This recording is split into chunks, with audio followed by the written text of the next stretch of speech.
Good morning, everyone, and welcome to episode 6 of our summer series of Skipton Talks. My name is Derek Adams, National Account Lead for Skipton Building Society for Intermediaries. Delighted to see so many of you join us live this morning. I think we're all conscious of the demands on the brokers' time this morning. So great to see you all join us this morning, and hope you'll get some value from our session this morning. We'll be focusing on first-time buyers. If you haven't joined us before, we'll point out that there's a chat bar to the side of the screen, and we're always keen to get your comments and your thoughts. And if you've got any questions from what you hear this morning, pop those into the chat bar. We always try and make sure we leave a little bit of time for your questions, and we'll strive to answer as many of those as you can. And also, if you wave your mouse over the screen, you'll notice you can pause us and add subtitles too if required. So yeah, thanks for joining us this morning, and I'm looking forward to this because we actually get a chance to put my colleague Rachel on the other side of the microphone as she takes on first-time buyers for us this morning. For those of you who don't know Rach started out her career as a whole-of-market mortgage advisor in 2013 before joining Skipton as BDM for London and South East in 2017. And during that time, Rachel was involved in a number of initiatives, such as shaping our proposition for Help to Buy, and of course running our first ever webinar for brokers, which has evolved on to be Skipton Talks, as well as extensive work to promote equality and diversity in financial services, which has seen her win multiple awards, including BDM and overall Colleague of the Year at Skipton in 2020. And in 2021, Rachel moved into national accounts and new build role, where she's been able to get her hands on more exciting topics such as the green agenda, technology and accessibility. Rachel and I work incredibly closely together, and it's wonderful to be able to introduce her today as our guest speaker. So good morning, Rachel, and hope you enjoy your time at the other side of the microphone. Good morning, everyone. Yeah, it's very strange to be this side, so thank you very much for the warm introduction. I'll dive straight in. I first started looking into first-time buyers in more detail at the beginning of this year. Skipton's ambition this year, for anyone who hasn't seen, is to support 10,000 first-time buyers into home ownership this year, which is an ambitious target and something that we're all working really, really hard to get right in the background. So it felt appropriate to review here where we're at, as half year, would you believe it, has just flown by, and scarily for us all, we're now in Q3. And well, it's been a great first half of the year, hasn't it? Things are really on the up. Interest rates are rising and rising and rising. Inflation's at a record 40-year high of 9.4%. And don't forget, that's against a government target of 2%. Energy bills are rising due to sharp oil and gas cost price inflation. Petrol has, of course, recently fallen ever so slightly from those record levels, but still really high when compared to the outlook at the beginning of this year. Material costs, labour costs, rental costs, everything is on the up. So certainly it is an upward market at the moment, but perhaps we'd all agree, perhaps not in a way we'd always want it to be. And in this rising market, what does the future look like for first-time buyers? So I'm here today to talk about exactly that. In this market of increased costs, where Generation Rent are grabbing headlines and the average age of first-time buyer is now 32, where are the first-time buyers of the future coming from? Average house prices in England grew by 11.9% in the year to April 2022. And would you believe it, Wales and Scotland both rose by 16.2%, which is slightly less publicised, but I think that's really high. For first-time buyers, it must seem as though as quick as you can save that deposit, you need even more deposit, entering that sort of never-ending hamster wheel that I'm sure we've all had those client conversations around, of being able to see something that's ever so slightly just out of reach. And we all want to help, don't we? We all ask this question that's on the screen here. How do we help more first-time buyers into home ownership? The lucky ones of us that are on the line today will remember that feeling of, what it was like to pick up the keys to our very first home, that sort of tummy full of butterflies, turning the key for the first time, finally a place to call our own. As Derek mentioned in the intro, I started out in our lovely industry as a broker. And to be honest with you, it's why I fell in love with the job. I imagine that all of us on the line remember helping those first-time buyers onto the ladder. And whatever role we were in at that time, we all hold a small piece of that puzzle. So as I say, we often ask this question, how can we help more first-time buyers into home ownership? When I first came into this role, it was about a year ago now, it's flown by. I had the opportunity for the first few months to just listen to, go along to industry events, roundtables, panel debates, and take part in those conversations. And in many ways, it was, to be honest, a bit of a baptism of fire. However, it was a fantastic opportunity to ask experts in our industry some of those really obvious questions, because you know what, when you're new, you can get away with asking the really stupid questions and no one minds. I would perhaps add that it's always okay not to know things, but I'll jump on that soapbox perhaps another time. So I was off at all of the events, it felt like, with my brand new notebook, filling it up with ideas on all sorts of things, lots understandably due to my role was about new build, but also more broadly about home ownership and the huge role that all of us play in that. So I'm going to let you in on a little secret.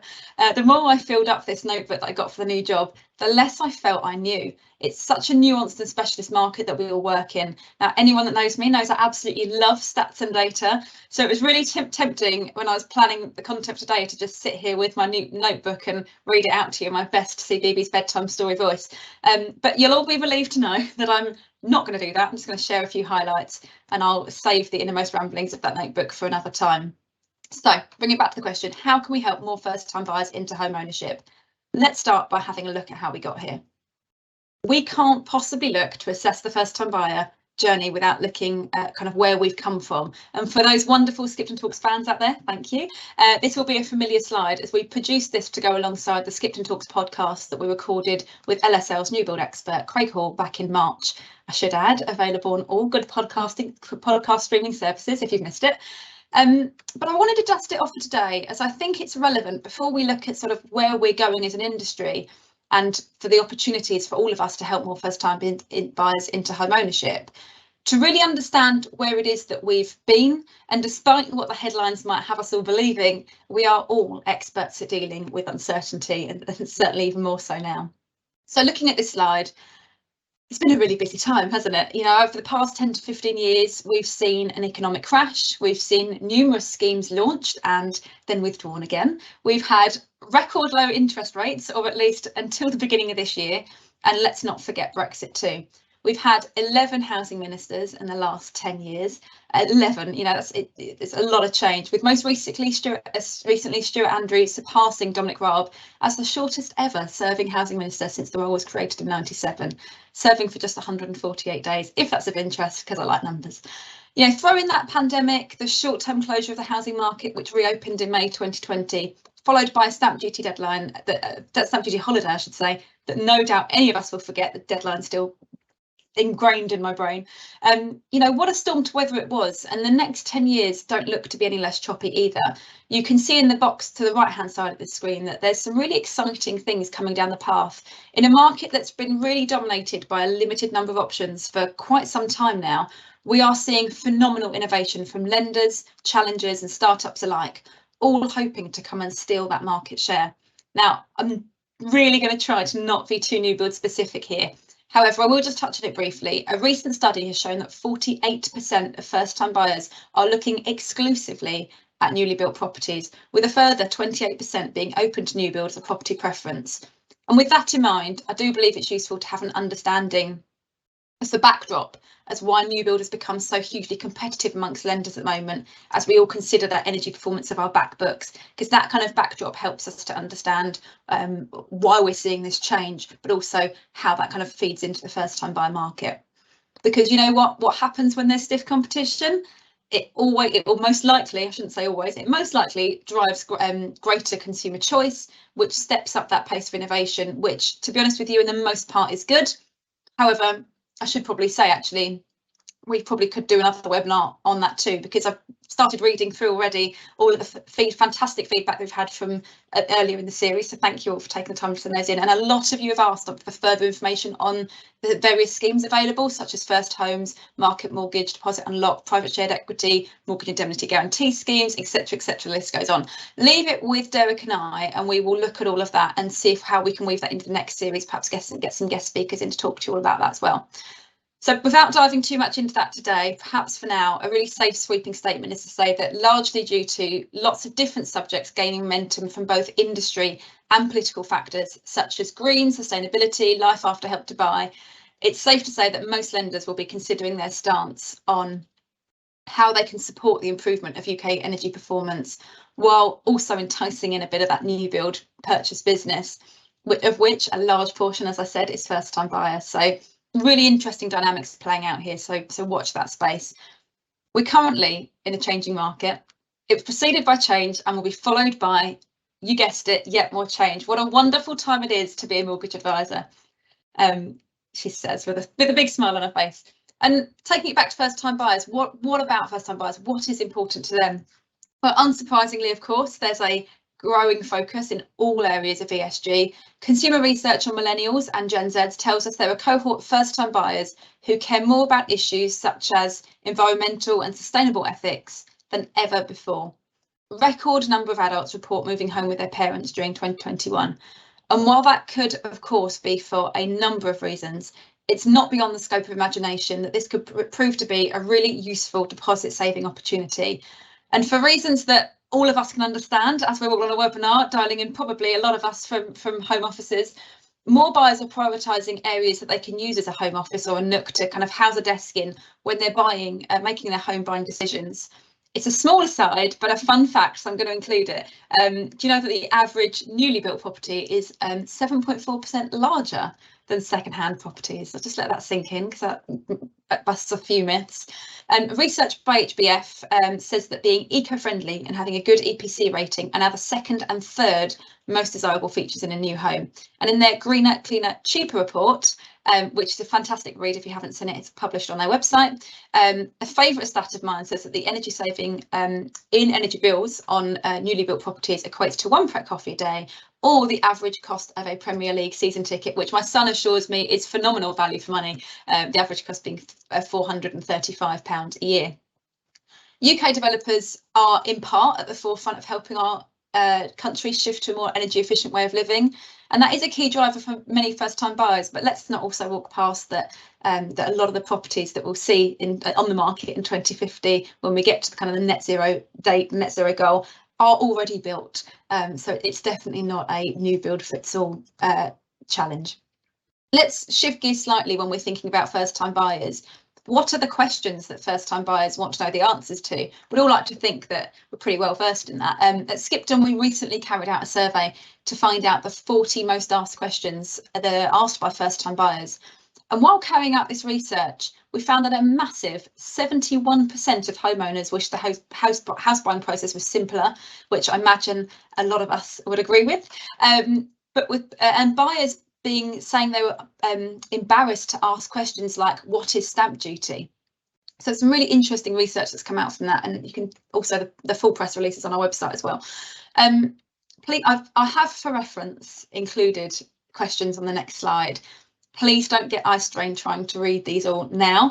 I've included them so that when this goes onto YouTube, you can kind of skip forward to this moment and press pause on this slide to use some of the questions to support your own clients if you'd like to, because I do think some of these findings are really interesting. So moving on, we know about where we've been as an industry and a bit about what is driving that consumer choice. But what also, you know, what are those big questions that first-time buyers are asking? So let's take a little look back to that original question. How can we help more first-time buyers into home ownership? So maybe a few fun facts to highlight here. Told you I was a data geek. Did you know that in 2021, the number of first-time buyers doubled? However, more than half of those, 56% to be precise, were reliant on family support to buy those properties. In recent times, we've really seen, you've seen it in the headlines too, the real rise of the Bank of Mum and Dad.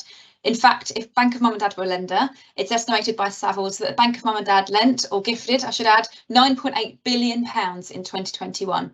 So if that was lending, to give a bit of context, that would make them the UK's 9th largest lender.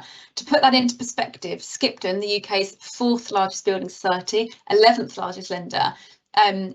For us last year, we completed on just over £5 billion worth of lending. So the Bank of Mum and Dad are nearly double our size. So really, really propping up the kind of first-time buyer market at the moment. And we've seen, as I alluded to earlier, some really great intergenerational wealth and innovation in that space too, haven't we? You know, springboards, bounce boards, ejector seats, family mortgages. Truly not knocking it. I think that anything that gives choice and helps people get onto the ladder is great and a really big step forward, and we're moving in the right direction. However, customers do need choice, and it's my strong belief that all customers need that choice. Owning a home is an intrinsic part of our culture. If you read up much about psychology, I'm really painting myself out to be a proper property geek now.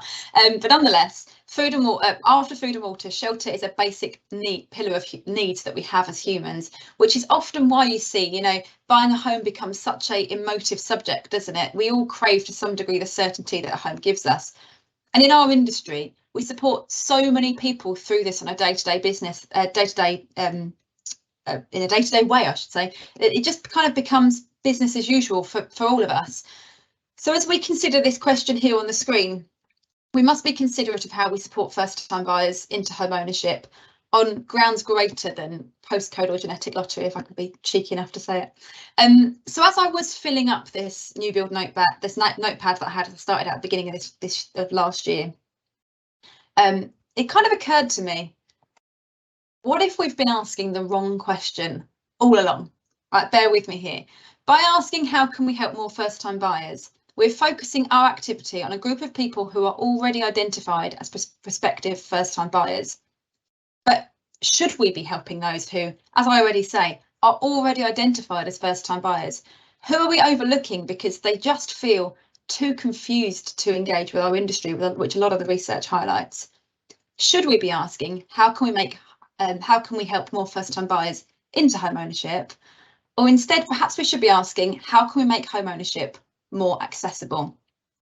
This is something that I believe shared ownership does incredibly well.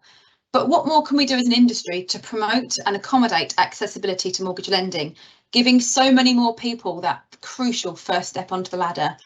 I believe brokers have a huge part to play in this evolution of home ownership, where those options are plentiful. I spoke about it briefly earlier, but we really are coming into a market where there's so many options really going to open up into next year.